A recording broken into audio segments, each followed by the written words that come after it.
I do think that it is a racist policy. Morning people, welcome back to F Politics. It is day one of this Labour government's party conference and they have already made it clear that under Keir Starmer they have neither the ability or the inclination to stop the rise of the far right in the UK. For example, Keir Starmer was asked two yes-no questions about racism in the space of 30 seconds and he managed to answer them both wrong. You said that proposal is immoral to deport people who are already here if they don't pass more stringent rules. Do you think it's a racist policy?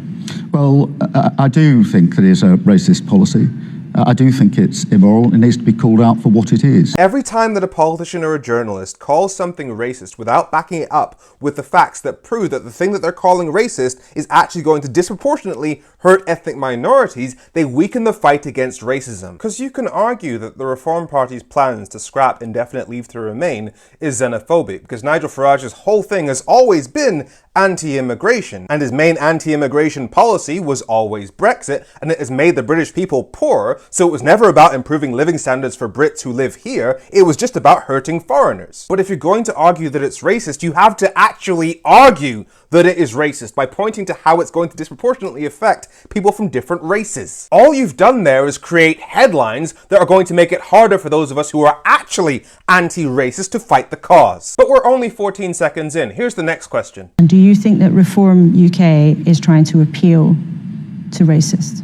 No, I think that there are plenty of people who either vote Reform or are thinking of voting Reform who are frustrated. Let's be clear, there is a difference between saying that everybody who supports the Reform Party is racist and saying that the Reform Party is trying to appeal to racists. Because objectively, that is what Nigel Farage and the Reform Party have always done. As recently as a couple of weeks ago, Nigel Farage was on stage with Lucy Connolly specifically because she pled guilty to inciting racial hatred after she called for asylum seekers to be burned alive. How is hugging the most famous convicted racist in the country not appealing to racists? And from a historical standpoint, the Breaking Point poster that Nigel Farage used during the referendum showed visibly Middle Eastern faces to scare people about European migration. And given that the UK was never part of the EU's common asylum policy, none of the people in that photo had any EU-based rights to enter the UK. The only people who could come to the UK via our EU membership were Europeans, who were predominantly white people. So choosing to use brown faces to scare people about European migration means you are deliberately and explicitly appealing to racists, because you know that they'll be a lot more scared by seeing photos of brown people than photos of white people. So in the space of 30 seconds, our Prime Minister accused the Reform Party of racism without providing evidence of racism,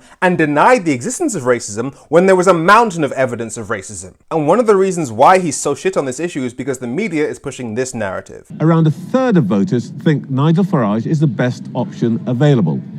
Telling them that their man is poisonous, divisive and a borderline racist comes perilously close to telling the voters you need to win over that they are that too. Which is the same kind of bullshit we've been hearing since Charlie Kirk. You know, like how Trump said that anybody who calls people like him fascists or Nazis, then they are directly responsible for any attacks against those fascists and Nazis. And this is the problem we're dealing with. The deeper the right goes into the far right, the more they're going to be offended when we call them out for being far right. And this is where we get this narrative that if you call Nigel Farage a far right racist, then you're calling all of his supporters far right racists, and how dare you insult the British people. But does Farage actually represent the British people? Well, Laura Kuenssberg definitely tried to push this narrative. An ideological point that you're making now, that we are in a new battle and that your party is up against an extreme party. You're sort of representing the mainstream as the extreme. And I find it incredible that the BBC is calling Nigel Farage mainstream when they're the ones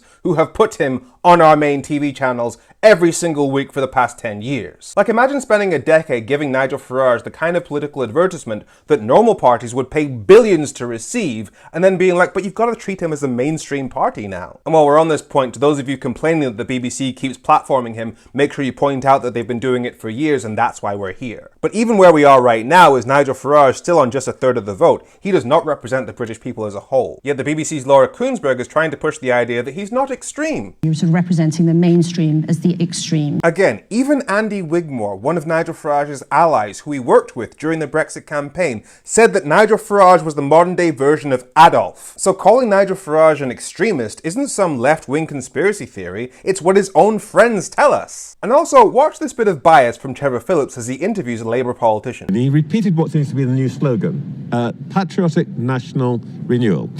The precise dictionary opposite of patriot is traitor. Who's a traitor?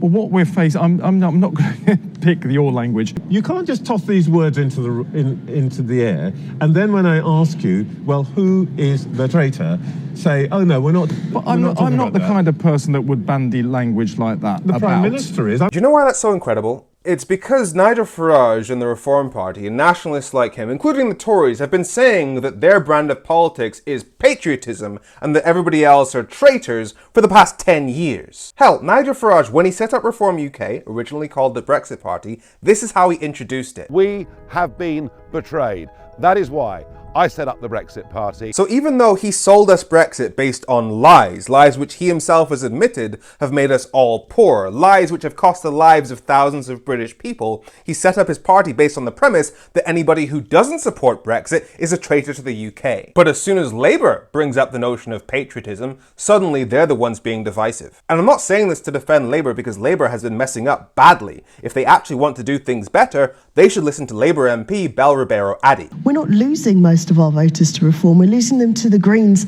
and the Lib Dems because of a more progressive policy agenda.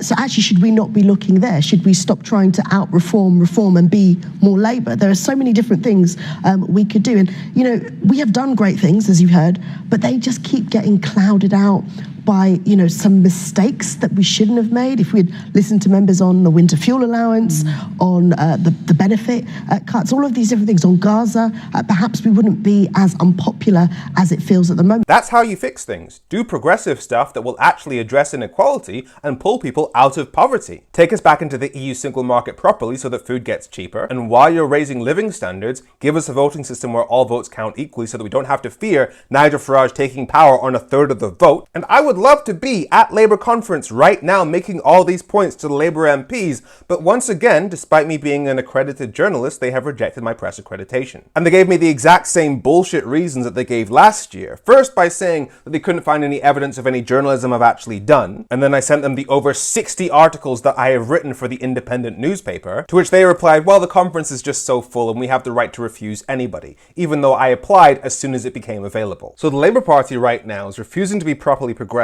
They're denying racism in the Reform Party when there's clear evidence of it. They're weakening the fight against racism by making accusations without real evidence. And they're censoring the journalists that could actually hold them to account. They are not the antidote to fascism. They are lubricant for it. I'm Femi. Make sure you follow F Politics so politics doesn't F you. Have a great week.